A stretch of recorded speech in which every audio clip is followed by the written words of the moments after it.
Hey there guys, 90% free here. And actually for you all. Welcome back to the final part of the boss fight, where we fight a head thing. Yeah, sorry for cutting it short, but episode time. Yeah, you see the thing is, because the time is like, not really there, but it is. It's like, we have to basically hover over to the time. Yeah, we had to record it, but we had to split it into three separate parts. Yeah, well, sort of. Basically, what it is there's the last episode, which is a part of the fight. I didn't want to show like the whole entire fight, so we cut off until here, where we show the end of the fight. There's credits, and then there's the after the credits, is where you guys are going to see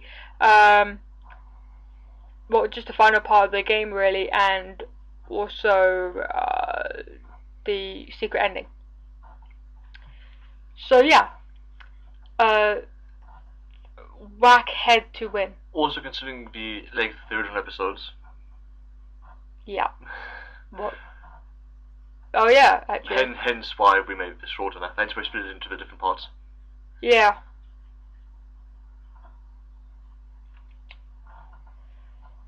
Okay, ignore those. This was the part I was thinking about. Yeah. When I said I don't know if you have to destroy all the turrets. That was why. Oh, okay. Anyway, we have Donald back. Yay. I think it's Neo Shadows this time. I believe no, they're not Neo Shadows.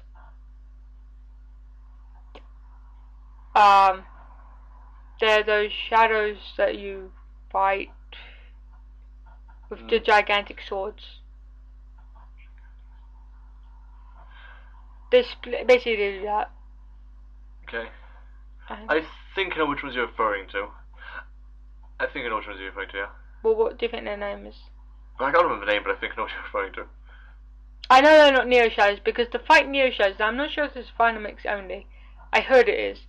But anyway, I mean, Final Mix has actually been now released, so you know. Yeah.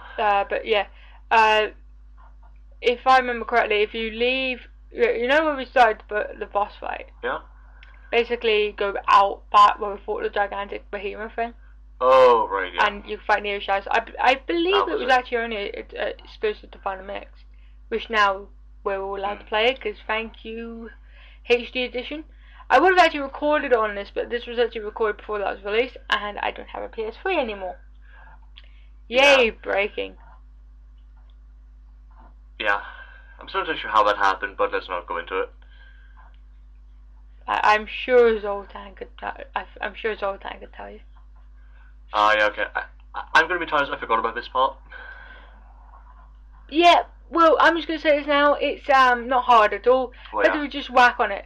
Yes, you will get hit by the odd turret bullets, but really you can reflect those back either way. And you don't take that much damage from them either, so... True. Also, Donald healed me. Congratulations, you won the healing award. Jeez, I wonder why actually they don't heal. Also, we should have done that last episode. Actually make it full screen so the actual time is there. Yeah. Lol, I never even noticed that. Well, I didn't really could do that. I done it before, I just never noticed that it would do that. Now, anyway, for this fight, there's two strategies, okay? Right. Do you want to show off? Not show off. Sure. Do you want to mention one of them, or I'm trying to remember them currently, actually. Okay, well, there's my strategy, which is hit him once, run away. And what this is that Donald and Goofy, the AI for Donald and Goofy effectively works like this. They basically will go and attack whatever it is that you end up hitting once. So it's not what you target, what you hit. They end up hit. I mean, obviously it's only with one target. If it's to do with multiple targets, then that's different. So since I already targeted Ansem, what's going to happen is that Donald and Goofy are actually going to go and attack him. by themselves. So obviously, that gives me a way of actually dodging and stuff like that, which is quite nice. Though it does take a lot longer, though. Well, yeah. Because of that. And then there's the other one of actually attacking him yourself. Well, so I was going to say, I mean, I was going to say for more of a mage is to more spam, like, maybe magic spells from far away. Oh, there's that too. Although from what I have noticed, it doesn't seem to do that much damage. What, the fire or overall the spells? Yeah, to be fair. But then again, I'm not a mage. Well, yeah, but even if Donald does hit Ansem with... Yeah, that's Donald. Spells, well, yeah. To be fair, you as a character is going to be a lot stronger than Donald ever will. I'm just saying. Overall, it doesn't seem to do that much damage. But yeah. then again, as you mentioned, you didn't really select magic as one of your main attributes. Yeah. I think I chose to forget magic. I think you might have, but... Ironically though, even though I do magic a lot more than I thought I would. Yeah, because magic in this is quite useful. It does really... what I mean by that is that it does help in certain situations, it does help quite a bit. Yeah, healing is my main source of magic, though I have gotten used to thunder. Yeah. Which, in KH2, actually, I always choose a sword, and I'm always combat based. I never really go, I have never really go to, you know. You never really go for magic. Yeah, but I do use heal a lot. And that's something I wanted to mention. He has a move, as you see right now, is basically he is taking away your mana or your magic power. So effectively what you need to do at this point is you will have to go close combat to obviously regain some of that for using heals and whatnot. Make sure you keep that in mind. See, I was never too sure what that actually did. Oh really? Yeah.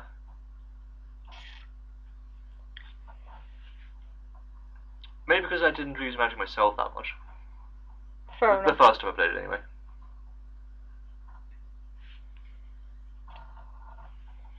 Also, a best time, if you can get near him,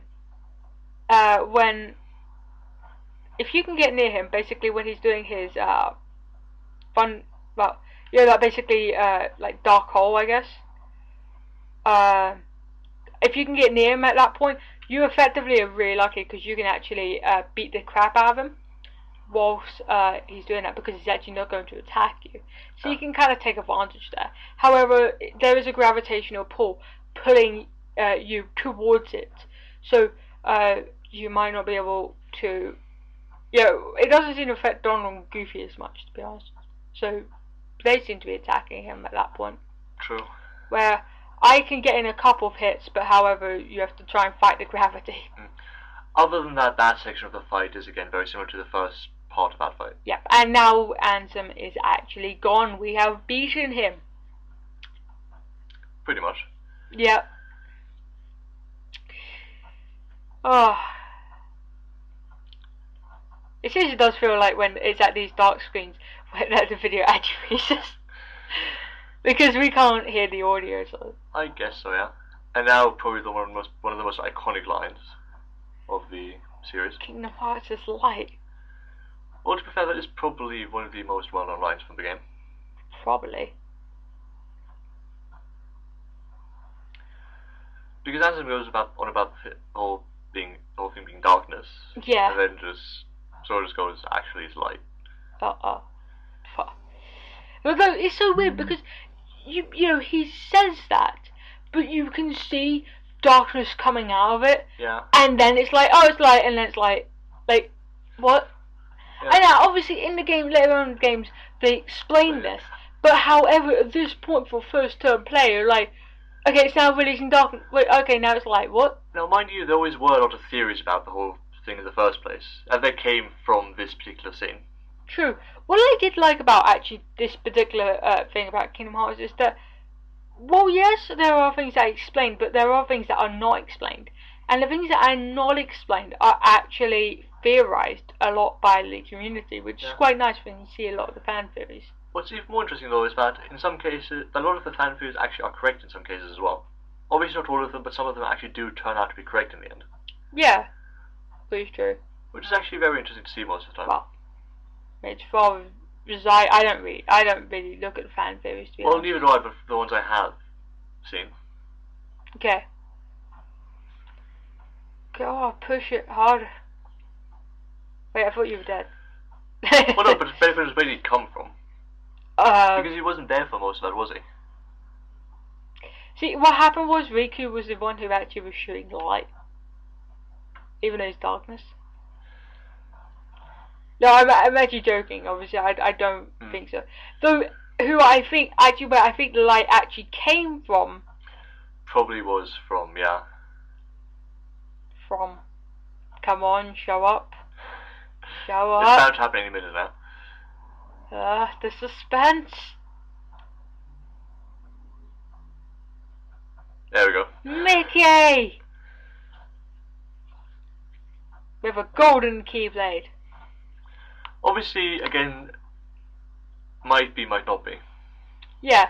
Well, obviously, the whole entire theory is with darkness and light. Yeah. But though, at that time, that was the theory I had. Yeah. Obviously, we now know because of the future games. But we know because of that. Just wonder what happened like in KH2 because he has completely different clothing. Why did he have why has he got his old Kingdom his old Mickey clothing? To be fair, you don't see him in this game up until this point. True. Also, a very iconic thing to say is that, yeah. Take care of her. Yeah. Which is again I know we say that we don't have audio, and that's seriously true, but we just God, I have yeah. watched this cutscene so many times that I just know. Yeah, I know. Again, this is a scene which is... Yeah, we have seen this quite a few times. Yeah, the main thing about this is that I've always liked... I've always liked about Kingdom Hearts is that no matter how many times I play this game, it's always a fun experience. Yeah, that is true. And what Final Mix brings to it, it doesn't bring much, but it brings this. Yeah. This beautiful scene of... Because, let's be honest, when you jump into it, you're Sora, you don't grow that attached to Riku, really. I mean, you don't really grow... Yeah, I mean, you get... you kind of just know them as just friends. But when you look at the past and what things were like for them, their memories of on the island, it does make you connect to the characters. Well, yeah, and you also see how the whole thing happened to be how the whole thing happened to be in the first place. Yeah, exactly. And it's a beautiful scene. I'm so glad that they added that. Yeah. I'm trying to remember if it's in this. No, it wouldn't be. Because I remember there was another scene where Riku's like, "Thank you, Sora." I think that's a different one, yeah. Yeah, I think it was like... I'm not sure which one it is, but I think it's a different one. I think it was actually one of the episodes before. I don't remember too much on when that is. But that is also another thing. Yeah, that is true. I now going to good graphics! Yeah. Yeah, Again, this is actually a really nice scene, though. It is.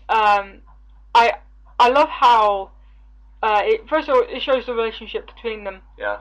But it also shows the fact that Sora now has to part from the islands. The real thing is that when it comes down to it, is I kind of wonder why he didn't go back, because he could have. But then again, it was obviously to look for Riku. Yeah, but you can guess. Well, obviously you didn't know that necessarily, but you can guess at that. Yeah, but at the same time, I kind of figured, wait a minute, why can't you just go back?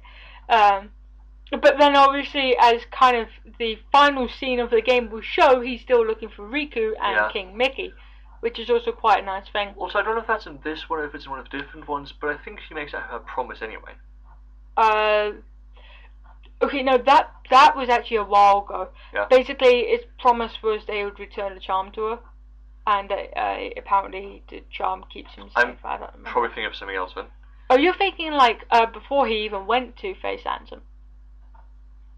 Possibly. Back when basically she's in travel. Basically after Hollow Bastion, remember he gets her heart back. Yeah. Yeah. I think that might have been it. Yeah. Yeah. So that's a while ago.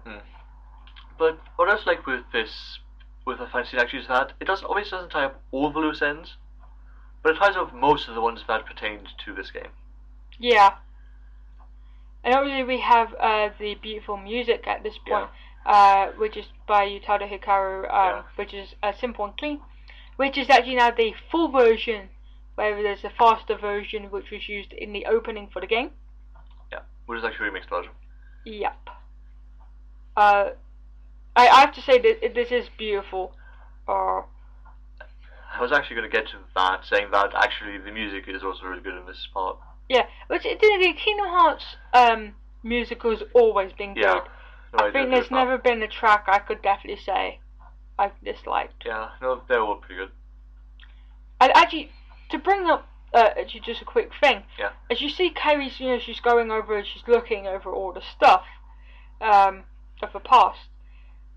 Well, if you remember the power through of what the power through the thing, well, that's actually being drawn to Kairi. Well, Kairi now is about to cry, which also shows another thing about their relationship and the emotion of it. And the significance of what also happens. Yeah, and as you can see. Yeah. Clearly, since she drew the opposite way around, which also signifies something else, because what is the symbolism of the power through? Yeah, I know. Yeah, it's very intertwined. Anyway, thank you guys for watching the Kingdom Hearts Final Mix playthrough. We'll be joining you for the secret ending and the finale. Enjoy the credits, and we'll catch you then. Yep, see you.